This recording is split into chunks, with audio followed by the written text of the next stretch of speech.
سب کو پتا ہے کہ چاند دکھتے ہی اللہ شیطانوں کو قید کر لیتا ہے، یہ سب کو پتا ہے۔ حدیث پاک میں بھی سرکش جنات اور شیطان دونوں قید ہو جاتے ہیں، ان کو قید کر دیا جاتا ہے، جب تک چاند نہیں دکھے گا یہ نہیں آئیں گے۔ لیکن جو 11 مہینے ہم بلیم ڈالتے تھے شیطان پر کہ ہم سے برائیاں ہو گئی، گناہ ہو گئی، کیوں؟ ارے شیطان ایسا کرا دیا، شیطان ویسا کرا دیا۔ اب رمضان میں کون کرا رہا ہے؟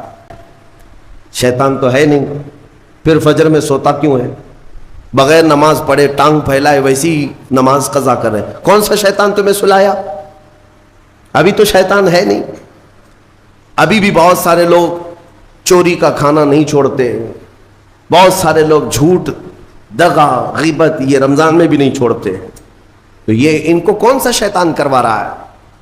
کون سا شیطان یہ برائیاں کرواتا ہے؟ اس کے جواب کے لیے ایک چیز سمجھنا ضروری ہے۔ یہ بات تو مشہور ہے کہ ساری برائیاں شیطان کرواتا ہے، ابلیس کرواتا ہے نا؟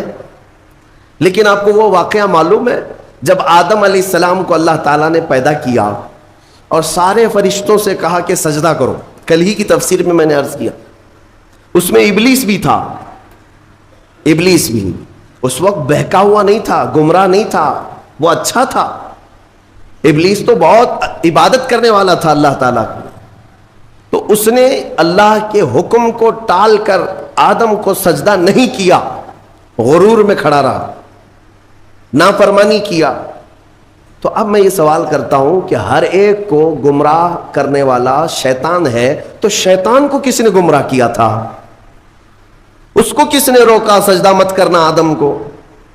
کوئی ہے بہکانے والا؟ ارے وہ تو پہلا ابلیس ہے، اس سے پہلے تو کوئی ابلیس تھا ہی نہیں، اس سے پہلے تو کوئی شیطان تھا ہی نہیں۔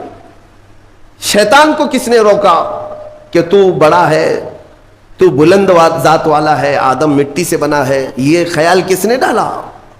کون سا شیطان تھا اس سے پہلے؟ یہی بات سمجھنے کی ہے۔ محدثین نے مفسرین نے فرمایا ابلیس کو جس چیز نے سجدہ کرنے سے روکا وہ نفس امارہ ہے، وہ نفس ہے جو آج بھی تمہارے ساتھ ہے۔ ہاں شیطان تو قید ہو جاتا ہے رمضان کے شروع ہوتے ہی، لیکن نفس تو ساتھ میں رہتا ہے۔ اب پتا چلا کہ رمضان میں جو کچھ بھی غلطیاں یا کوتاہیاں یا گناہ کچھ لوگوں سے سرزد ہوتے ہیں تو یہ نفس کے پجاری ہیں، نفس ان کے ساتھ ہے، یہ نفس کی غلامی میں آ گئے اور نفس کے شکار ہو گئے۔